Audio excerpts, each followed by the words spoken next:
Padre, te damos gracias por la bendición que nos da de estar en este lugar. Bendecimos esta casa, bendecimos este momento, Señor Jesús. Sabemos que eres un Dios impresionante, sabemos que eres un Dios que todo lo puede. Gracias, Señor Jesús. Perdóname si he fallado, perdóname si he hecho las cosas mal.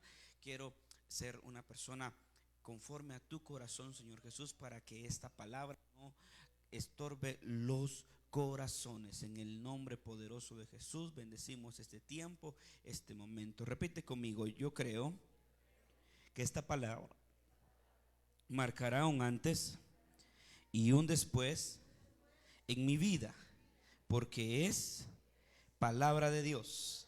Amén. Dale un aplauso al Rey de Reyes. Le titulamos la enseñanza, para los que vieron ahí la imagen, las que se los mandé, que se llama abriendo ¿qué? Camino. Di conmigo: abriendo camino. Más fuerte: abriendo camino. Todos hemos llegado a esa situación, a esa etapa donde no sabemos de dónde el Señor va a solucionarnos la situación en la que estamos pasando. Todos hemos llegado a esa etapa donde decimos: híjole, la novia me dejó, ¿verdad? El novio me dejó, y no encontramos la solución a esto. Todos llegamos a la etapa donde quizás nuestros hijos se salieron de nuestras manos, se perdieron, y no sabemos cómo, porque ya les dimos cincho, ya los castigamos, ya les dijimos de todo, pero de todas maneras siguen en esa situación, y muchas veces queremos que esa situación se solucione, pero muchas veces la queremos solucionar con nuestra forma, con nuestros objetivos. Y cuando el Señor nos mete a cierto llamado, en XY momento vamos a encontrar puertas cerradas. Di conmigo: puertas cerradas. Más fuerte, no te escucho. Puertas cerradas. Y cuando encontramos esa situación en medio del llamado, en medio del servicio que el Señor nos ha pedido que le demos, es allí donde nosotros debemos de recordar que tenemos a un Dios que abre camino donde no lo había. Di conmigo: yo tengo un Dios. No te escucho. Di conmigo: yo tengo un Dios que abre camino donde no lo hay. Más fuerte: yo tengo un Dios. Ahora lo vamos a hacer más personal. Di conmigo: mi Dios me abre camino donde no lo hay. Me recordó el tiempo donde estaba trabajando de mesero en un restaurante, y cuando trabajaban en el restaurante de mesero, me decían que nosotros no éramos meseros sino vendedores, porque nos decían cómo vender el mejor plato de comida, cómo que la cuenta del cliente saliera grande. Nos daban ciertas capacitaciones, ¿verdad? Entonces, dentro de todo eso te decían: ok, esta área le toca a usted, esta otra allá. Todos los clientes que entren a su área, el 10% de la propina que facturen va a ser la comisión que usted va a recibir. Entonces me recuerdo que en un mundial se llenó el restaurante, y cuando veo, sortearon todas las áreas y no me dejaron ninguna área para atender. Y decía: ¿y cómo voy a ganar si no vendo? Y entonces me recordé que había una como bodeguita en el segundo nivel, y entonces me fui a la bodeguita, empecé a limpiar la bodega, le puse una fila de mesas, como una fila con mesas para unas 12 personas, y dije: bueno, por si alguien se anima a entrar por acá. Entonces limpié el salón, lo puse bien bonito, y puse las mesas, y bueno, resultó que cabal a mediodía empezó el partido. Se llenó todo el restaurante, ¿verdad?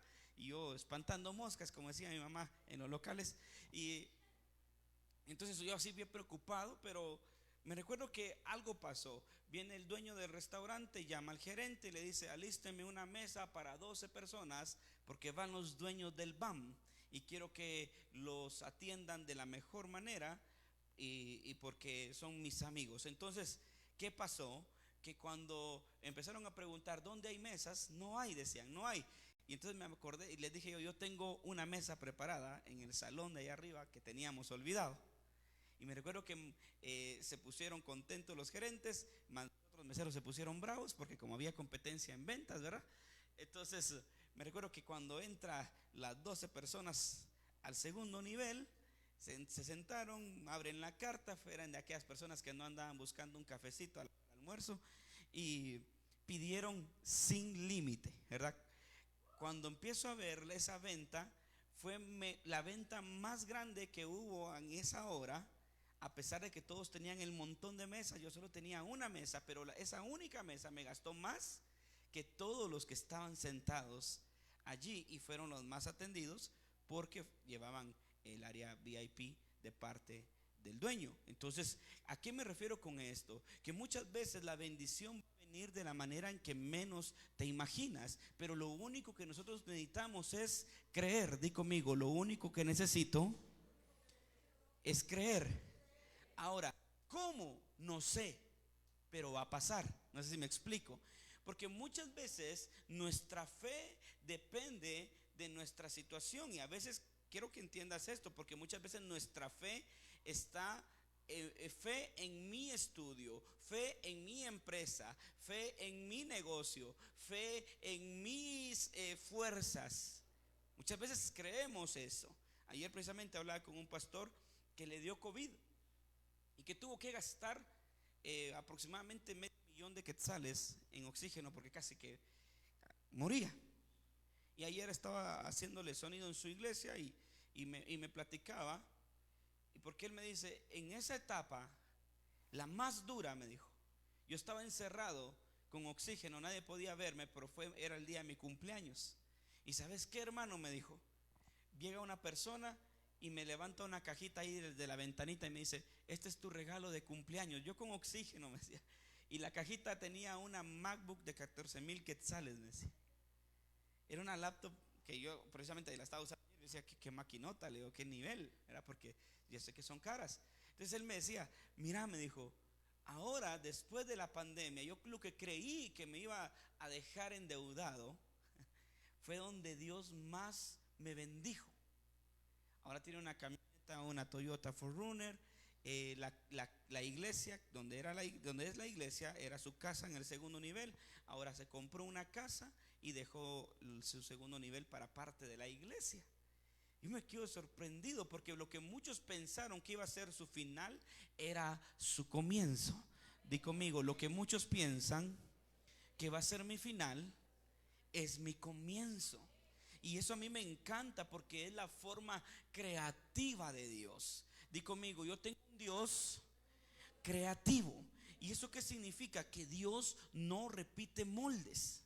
Muchas veces creemos que como bendijo al vecino, entonces nosotros también vamos a ser bendecidos de la misma manera. Por ejemplo, mira cómo es esto. Es que el del local de la par se ganó esos numeritos que andan vendiendo los del mercado, ¿verdad?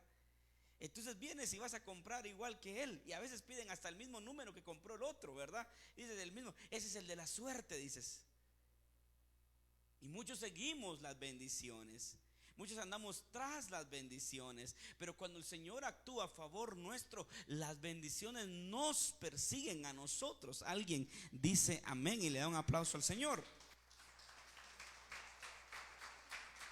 Entonces, estas situaciones importantes es allí donde nosotros debemos decir, bueno, ¿en quién está mi fe? Di conmigo, ¿en quién está mi fe? Algo que yo les explico a los que trabajan conmigo, porque a veces me dicen, ¿cómo quiere que aumenten las ventas si no viene gente? Digo, es que las ventas no depende de cuánta gente llegue, sino de cuánto vendas a la gente que llega, a la única, 2 o 3 personas. Con un solo cliente tú puedes venderlo lo de un día, si sabes trabajarlo. No quiero decir que todos compren de la misma manera, pero los que hemos estudiado ventas o hemos pasado por la etapa de ventas, entendemos que un solo cliente puede salvarnos el día. ¿Cuántos les ha pasado? Que digan amén, ¿verdad? Tú dices, wow, ¿verdad? O sea, cubrió lo del mes, cubrió lo de mi casa, cubrió lo de mi familia, etcétera. Un solo cliente cuando aprendiste a venderle. Ahora, ¿por qué te digo esto? Porque muchas veces queremos que el Señor obre los milagros conforme a nuestros moldes, ¿verdad? Porque tú le dices, Señor, quiero comprarme una casa, por favor, que es que llegue mucha gente a mi negocio. Si el Señor no quiere darte esa casa de esa manera, entonces se apaga tu fe. Porque tú dices, no está llegando gente al negocio, entonces no voy a poder tener mi casa. Y empiezas a flaquear. Pero el Señor puede darte esa casa con o sin tu negocio. Porque di conmigo, porque mi Dios abre camino donde no lo hay. Ese es el Dios que nosotros seguimos. Alguien le da un aplauso al Rey de Reyes. Como hoy no tengo pantalla, te voy a poner a leer ahí en tu teléfono Hechos capítulo 16, versículo 22. Hechos 16, 22, NBI. ¿Lo tienes? Hechos 16, 22. Dice lo siguiente: entonces la multitud, ¿qué dice? Se amotinó contra ¿quién? Contra Pablo y Silas, y los magistrados mandaron que les arrancaran la ropa y los azotaran. Después de darle, ¿qué dice? ¿Cuántos golpes? Después de darle muchos golpes, los echaron en la cárcel y ordenaron al carcelero que los custodiara con la mayor seguridad. Al recibir tal orden, este los metió en el calabozo interior y les sujetó los pies en el cepo. Me impresiona esto porque acá los apóstoles se metieron a un problema.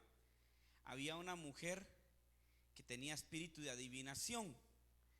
Esta mujer era divina y entonces decía, estos son los siervos de Dios, y venía hablando tras de ellos, elogiándolos. Por eso tú tienes que tener cuidado de quién te elogia, porque mucha gente te elogia y te puede decir, ala, pero qué bien viene, ala, pero qué bien lo hace, ala, pero qué bien, qué bonito lo que usted tiene, etcétera, etcétera. Pero ese elogio quizás no viene de Dios y nada más puede estorbar para que sigas creciendo. El mayor error de las grandes empresas ha sido que cuando ya tienen una marca ya no innovan, porque dicen mi marca vende y no necesito innovar, ¿verdad? Y entonces, ¿qué pasa? Que aparece otra empresa que no tiene marca, pero que innova y empieza a quitarle los clientes. ¿Pero por qué fue? Porque se confió de eso. Y muchas veces los elogios nos hacen confiarnos a nosotros. Pero qué bonito canta, pero qué bonito predica, pero qué bonito cómo trabaja. Usted debería ser el jefe ahí en la empresa, usted debería ser el gerente. Y eso nos puede llenar así de ponernos pavorreales y ya no ver que hay algo más en nuestra vida. Y algo así estaba pasando acá. Y entonces viene Pablo y Silas y reprenden a la mujer y le dice, espíritu de adivinación, te vas fuera. Y entonces el espíritu de adivinación se va de la mujer.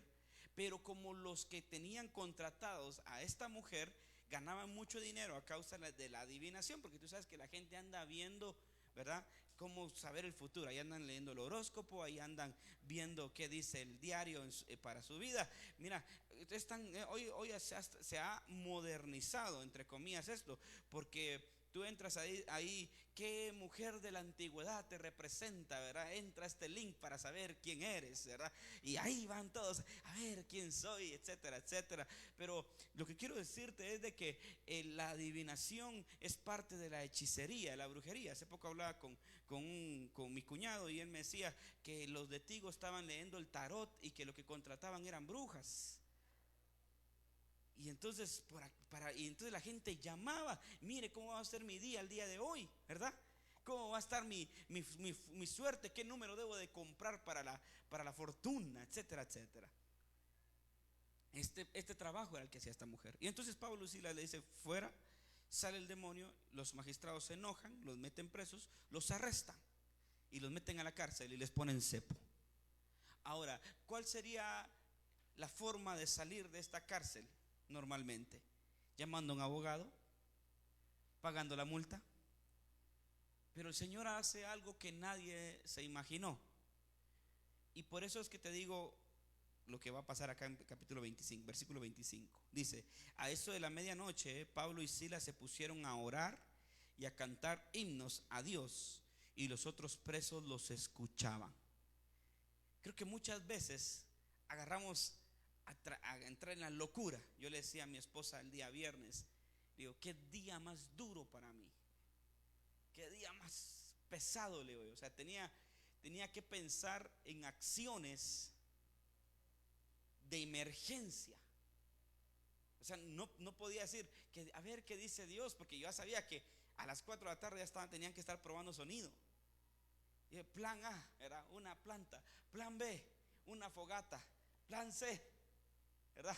Pensando, hay que pagar eso. Reunimos el dinero con mi esposa, sacamos de donde había, reunimos parte de lo de local, les fuimos a depositar, etcétera. Pero me recuerdo que lo primero que hice antes de eso fue encerrarme en un cuarto y le digo: Señor, tú sabes lo que estamos pasando. Nada más me queda orar y nada más me queda adorarte. Tú más que nadie sabes, porque los saco de esta palabra. Dice Pablo y Silas, ellos los acababan de azotar, los acababan de arrancar la ropa, los dejaron desnudos. Eso significa humillación. Y encima de ellos los meten a la cárcel y los dejan presos hasta adentro y les ponen cepos. Y qué locura, se ponen a orar y se ponen a cantar. ¿Sabes qué es lo que pasa? A eso se le llama fe. Di conmigo, fe. Esto significa que Pablo y Silas decían: yo solo sé que el Señor no nos va a dejar aquí. ¿Cómo nos va a sacar? El Señor sabrá. Pero yo solo sé que no nos va a dejar aquí. No sé si me explico. Di conmigo, yo solo sé que mi Dios no me va a dejar así. ¿Alguien lo cree? Que diga amén. Conmigo, yo solo sé que mi Padre no me va a dejar así. Y esa palabra debemos de tenerla siempre presente, mucho más en el tiempo de angustia. Porque cuando cantaban Silas himnos a la medianoche, dice versículo 26, de repente se produjo un terremoto tan fuerte que la cárcel se estremeció hasta sus cimientos. Al instante se abrieron todas las puertas y los presos se les soltaron las cadenas. Alguien le da un aplauso al Rey de Reyes. Tú sigues leyendo la historia y sabes que Pablo y Silas salen de ese lugar, que después de que salieron de ese lugar, el carcelero quería morirse y ellos le dicen: no, no te quites la vida. Y le dicen: cree tú y serás salvo tú y tu casa. Y llegó salvación a la vida del carcelero. Ahora, ¿por qué te digo todo esto? Porque la salida que el Señor creó acá fue una salida que nadie se imaginó. Por eso Pablo y Silas solo adoraban y cantaban, porque decían: el Señor nos va a ayudar. ¿Cómo? No sé. ¿De qué manera? No sé. Pero sé que Él lo va a hacer. Di conmigo, yo solo sé que el Señor lo va a hacer. Éxodo capítulo 14, versículo 21. Éxodo 14, 21. ¿Lo tienes? Éxodo 14, 21 dice lo siguiente: y extendió Moisés su mano sobre el mar, e hizo Jehová que el mar ¿qué? Se retirase por recio viento oriental toda aquella noche, y volvió el mar en seco, y las aguas quedaron ¿qué? Divididas. Entonces los hijos de Israel entraron por el medio del mar en seco, teniendo las aguas como muro a su derecha y a su izquierda. Todos sabemos esta hermosa historia, pero una historia tan impresionante. Israel estaba siendo perseguido por todo el ejército de Faraón. Muchas veces tenemos persecución. Di conmigo, muchas veces tendremos persecución. Y el problema de la persecución es que nos limita a pensar. El problema de la persecución es que nos limita entramos en cierto shock emocional, entramos en cierta forma, en cierto estado, que la persecución no nos deja pensar claramente. Yo le hablaba antier a un pastor y le digo: a mí me han querido extorsionar aproximadamente 7 veces. Y me recuerdo que la primera vez fue la más terrible. Todas fueron malas. No puedo decir que alguna fue suave. Todas fueron malas, todas fueron terribles. Pero la primera vez yo no estaba preparado. La primera vez me dejé que dominaran mis emociones, dejé que dominaran mis sentimientos, y accedimos a pagar. Accedimos a dar el dinero. Y claro, estaban matando a la gente a cada rato, a la vuelta. Pero resultó que tuve que dar la extorsión. Las otras veces hasta me mandaban fotos de mi esposa cuando estaba embarazada y me decían, ya sabemos dónde viví, ya sabemos quién sos, etcétera, etcétera. Pero me recuerdo que esa vez lo que hicimos con mi mamá y con Axel fue irnos a la iglesia. Entramos a la iglesia, entramos a orar y empezamos a reprender y Señor, confúndelos, confúndelos. Entonces me volvieron a llamar y yo les contesté y les dije, se equivocó de número, se equivocó de número. No sé con quién quieren hablar, está equivocado, está equivocado. Y ya no les contesté y me mandaban mensajes maltratándome, me mandaban fotos de mi esposa, ¿verdad? Y yo voy a haber dicho, bueno, voy a cerrar el local por emergencia, y no, seguía abriendo el local porque si quería que ellos vieran que estaba confundido tenía que mostrarme lo más feliz de la vida. Y entonces empecé a subir una mi foto así bien contento con toda la onda, aunque por dentro estuviera, ya saben. Entonces, claro, o sea, les digo todo esto porque me ha tocado ayudar a algunas personas que han sido extorsionadas y es el consejo que les he podido dar. Lo que sí les digo es tomar una decisión personal, pero sí es importante saber cómo reaccionamos en el momento de la persecución. Todos vamos a tener persecución en X o Y momento. Alguien que no nos lleva, alguien que está queriendo vernos mal, alguien que quiere destruirnos, alguien que quiere que te despidan, alguien que quiere que cerres tu negocio, alguien que quiere algo. Fíjate que algo que hacen los extorsionistas es lo que te dicen: alguien nos está pagando para matarte, pero si vos nos pagas más no te matamos. Así lo hacen y no te dicen con palabras así como las que yo te estoy diciendo, te lo dicen bien duro. Entonces, ahora, ¿por qué te digo esto? Porque si nosotros no entendemos de en quién está nuestra confianza, normalmente venimos y caemos en la trampa del enemigo y eso nos hace perder. Tenía 5 negocios, tuve que cerrar 4 de los negocios, quedarme solo con un negocio de todos ellos, quedarme con unas deudas terribles encima de eso. Y ahí fue donde el Señor obró, cuando aprendí. Después me vuelven a extorsionar. Me recuerdo que para salir de la primera extorsión mataron a todos los que estaban extorsionando, algunos se llevaron presos, a otros los quemaron, etcétera, etcétera. Dije, wow, ya se fueron, ¿verdad? Llegó la mamá de uno de ellos a pedirme perdón por el daño que sus hijos me habían hecho, etcétera, etcétera. Y un día estaba cantando en la iglesia y cuando veo a uno de ellos se sienta ahí en la iglesia, dije, Padre, mándale fuego.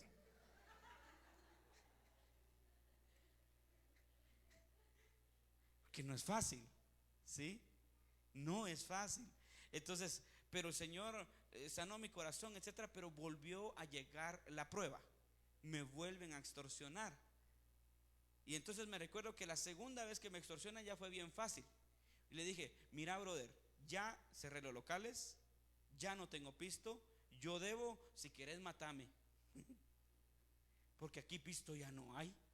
Llama todas las veces que querás, ya hacer lo que querás hacer, pero ya no tengo nada, bro. Es más, si me puede hacer un préstamo mejor. Y les corté, ahí quedó, ¿verdad? Ahora, ¿por qué te explico esto? Porque cuando tú no pasas una prueba, el Señor te vuelve a hacer a repetirla. Porque el Señor lo que busca es que salgamos aprobados. ¿Alguien dice amén? Tú vienes y renuncias a un trabajo por el pleito con un gerente, te aseguro que en el siguiente trabajo vas a tener el mismo pleito con otro gerente diferente, hasta que pases la prueba. Entonces lo importante es salir aprobados. Entonces el Señor no quiere que nosotros confiemos en Él, que tengamos nuestra esperanza en Él. Y acá los israelitas estaban sufriendo la persecución de Faraón, pero en la persecución de Faraón el Señor le muestra a Moisés que puede abrir camino donde no lo había. Así que Moisés extiende su vara al mar y el mar se abre en dos. Todos tenemos una imagen de que en el instante se abrió el mar en dos, pero la Biblia no dice eso. La Biblia dice que toda la noche sopló un viento y este viento separó las aguas y dejó un muro de este lado de agua y otro muro de agua de este lado, porque el viento era fuerte. Entonces los israelitas lograron cruzar el mar y después de cruzar el mar es donde se produce la primera danza de las mujeres. Cuando María, hermana de Aarón, empieza a cantar el himno de victoria junto con todas las mujeres y empezaron a danzar. La danza trae libertad. Alguien dice amén y le da un aplauso al Rey de Reyes. Ahora te explico esto porque muchas veces vamos a tener la persecución, pero nosotros vamos a querer actuar por nuestra forma. Nosotros vamos a querer actuar por nuestros instintos, por nuestra inteligencia, nuestra sabiduría, y muchas veces no nos va a costar confiar en Dios. Pero yo te quiero decir esto: cuando llegue el tiempo de la persecución que va a llegar, yo no sé, tal vez algunos ya salieron de eso, tal vez otros nunca lo han pasado, los que no lo han pasado lo van a pasar, pero cuando llegue ese tiempo, recuérdate esa palabra: Dios abre camino donde no lo hay. Alguien dice amén. Y eso es lo que el Señor quiere de ti y de mí, que confíes en Él, que confíes en Él, que digas: ok, papá, yo confío en ti, sé lo que estoy pasando y tú lo sabes, porque dice la palabra que Dios sabe de qué cosas tenemos necesidad sin que se las hayamos dicho. Pero en paz me acostaré y asimismo dormiré, porque solo tú, Jehová, me haces ¿qué? Vivir confiado. Vivir confiado. Algo que marcaba mucho mi corazón en el momento de la extorsión, porque creo que son momentos bien duros en la vida. Y cuando lo perdí todo, me recuerdo que solo respiraba. Y son esos días que dan ganas de salir corriendo. A algunos les ha dado ganas de salir corriendo en algún día de su vida, ¿verdad? Y entonces dan ganas de salir corriendo. Y entonces me recuerdo que me encerraba a veces en el baño del Señor: soy un fracasado, Señor, soy esto, soy lo otro. Pero no lo tomes en cuenta, solo lo estoy diciendo porque necesito desahogarme. Claro, somos humanos y todos tenemos una etapa en la cual nos cuesta salir de ahí. Pero me recuerdo que algo que yo sabía, yo decía: ¿por qué le tengo miedo a la muerte? No me pueden matar porque todavía no se ha cumplido la palabra que Dios ha dado en mi vida. Dios me dio una palabra y no se ha cumplido, así que no me pueden matar, porque solo Dios tiene el poder de la vida y de la muerte. Nada nos puede separar del amor de Cristo, ni lo alto, ni lo profundo, ni lo ancho, ni lo bajo, ni lo que viene, ni lo pasado, nada, ni ángeles, ni potestades, ni la vida, ni la muerte. Di conmigo: mi Dios, mi Padre, me ama, y Él sabe lo que tiene preparado para mí. Lo que nos queda a nosotros es confiar. Confiar. ¿Cómo lo va a hacer? No sé. Para saber, para que puedas entrar a ese nivel, tenemos que volvernos como un niño. Y ese niño, ¿verdad? Él no te está preguntando: ay, mami, estoy preocupada porque no sabemos qué va a haber de cena. No, ¿verdad? El niño te dice: tengo hambre. Y tú como padre sabes que tienes que hacer lo que sea para darle de comer. Y dice la palabra: ¿quién de vosotros, padres, siendo malos, si tu hijo te pide pan, le darías una piedra? O si te pide pescado, le darías una serpiente. Si vosotros que sois malos, dice, sabéis dar buenas cosas a vuestros hijos, cuánto más vuestro Padre, que es ¿qué? Bueno, sabrá dar buenas dádivas a los que los pide. Sabrá dar a su Espíritu Santo a quien se lo pida. Di conmigo: yo tengo un Padre que se preocupa por mí y va a abrir camino donde no lo hay. Alguien le da un aplauso al Señor. Ayúdame con el piano.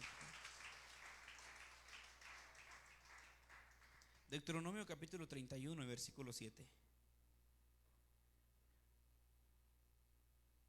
Deuteronomio capítulo 31, versículo 7. ¿Lo tienes? Esta palabra me encantó. Dice: y llamó Moisés a Josué y le dijo en presencia de todo Israel: esfuérzate y ¿qué? Y anímate, porque tú entrarás con este pueblo a la tierra que juró Jehová a sus padres que le daría, y tú se la harás heredar. ¿Y qué dice? Y Jehová va delante de ti, Él estará contigo, no te dejará ni te desamparará. No temas ni te intimides. Di conmigo: el que me dio la promesa va delante de mí. Fuerte: el que me dio la promesa va delante de mí. Si Dios te dio la promesa de que tus hijos se van a ser restaurados, Él va delante de ti. Tú tranquilo, tú tranquila. Si Dios te dio la promesa que te va a sanar, Él va delante de ti, porque Él fue el que hizo la promesa. Es ahí la diferencia.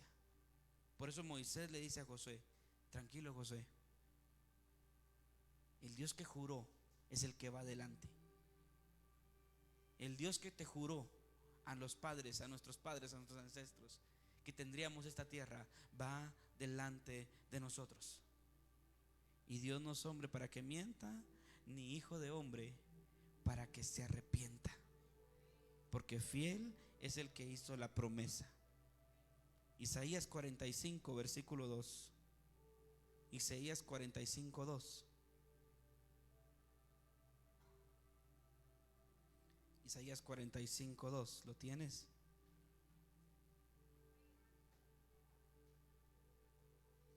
Dice lo siguiente: yo iré delante de ti. ¿Y qué dice? Y enderezaré los lugares que torcidos. Porque muchas veces nosotros torcemos las cosas, ¿verdad? Todo iba bien, empezamos bien, todo iba bien, pero planchamos en algo, echamos a perder lo que iba bien. Pero ¿qué dice papá? Yo iré delante de ti y enderezaré los lugares que torcidos. Muchas veces nuestros padres, nuestros abuelos dejaron cosas torcidas en nuestras generaciones. Por ejemplo, ¿verdad? Siempre les he dado este ejemplo de que hay muchas familias que no se hablan, vecinos que no se hablan, porque la vecina nunca le devolvió el comal a la tatarabuela. Y a veces los nietos, los bisnietos, no se hablan, viven enfrente y no se hablan, porque están peleando por un problema que los abuelos dejaron. Y nosotros como cristianos no debemos de actuar así. Alguien dice amén. Hay de aquel cristiano incircunciso que no le habla a la gente: estoy peleando. Eso no es de Dios. Di conmigo, eso no es de Dios. Nosotros no podemos dejar de hablar a la gente. Mi papá me enseñó algo muy importante y me dijo: la educación no pelea con nadie. Si te dicen buenos días, ¿qué se dice?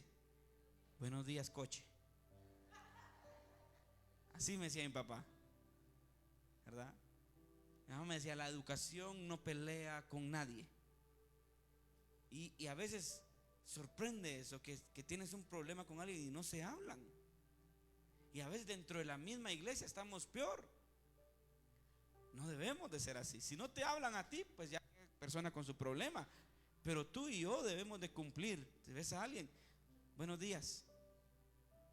Si todavía no te logra salir del hígado del Dios te bendiga, por lo menos buenos días. No sé si me explico. Es importante porque eso sana nuestro corazón. Nosotros tenemos que tratar de tener un corazón sano.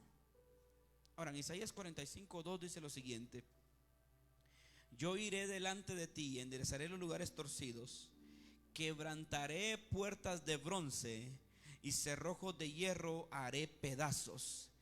Y te daré los tesoros escondidos y los secretos muy guardados, para que sepas que yo soy Jehová, el Dios de Israel, que te pongo nombre. Alguien recibe esa palabra, que diga amén y le da un aplauso al Señor con todo su corazón. Colócate sobre tus pies, por favor.